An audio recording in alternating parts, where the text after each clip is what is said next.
Well, thanks for joining me today. We can't go on together with suspicious minds. Elvis recorded this song by Mark James with its reprimand to a jealous sweetheart in 1969. If he were writing it today, James might need to revise the lyrics. Maybe they should be, "We can't do business together with suspicious minds." Now, I'm really not that much of a cynic, at least about sweethearts. I certainly do endorse suspicion in other areas, though, especially when it comes to identity theft. This is something we read about and hear about, but that we assume won't ever happen to us. It recently did, however, happen to one of my clients. It started when he received his new Discover card in the mail. The problem was, he hadn't ordered a Discover card. I've also received such cards in the past and have chosen to cut them up and throw them away.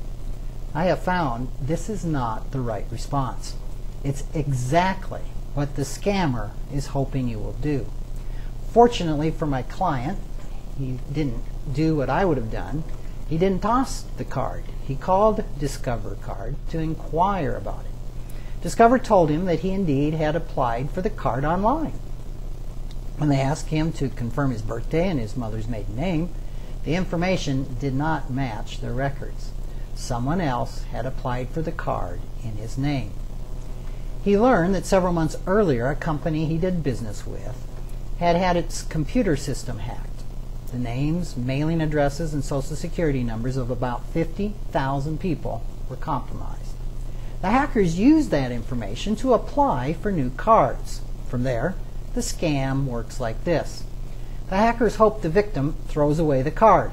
Several weeks later, they call the card company to report that they didn't receive the card, probably because they have recently moved. They have the replacement card sent to their new address. When it arrives, they're off to Rodeo Drive or to the internet on a major shopping spree. According to my wisely suspicious client, the worst part of this experience was all the time he had to spend on the phone to get it taken care of. If something similar happens to you, here are steps you can take. First, act immediately. Be suspicious. In this situation, overreacting can really be your friend. Second, call the credit card company.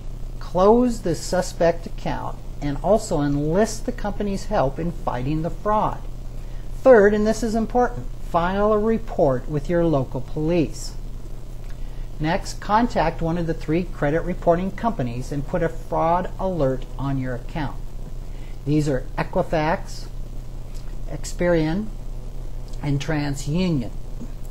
And all of the websites can be found on our website at www.financialawakenings.com in the hard copy of this particular webcast.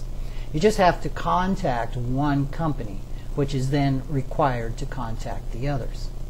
You can obtain a temporary 90-day fraud alert, which is appropriate if you think you might be vulnerable to identity theft because your wallet has been stolen or your information hacked from a website. If you are a victim of identity theft, you can obtain a 7-year fraud alert.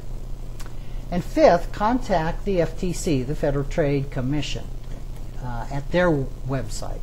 This site has detailed information on how to protect yourself against identity theft, including useful brochures you can download or request by mail. There's also material on what to do if you think your identifying information has been stolen. It includes instructions and forms for reporting fraud and filing fraud alerts. The bottom line here is don't listen to Elvis on this one. Certainly, you want trust and you want openness in your relationships. When it comes to protecting yourself against identity theft, however, a suspicious mind is an asset. Develop one. Thanks.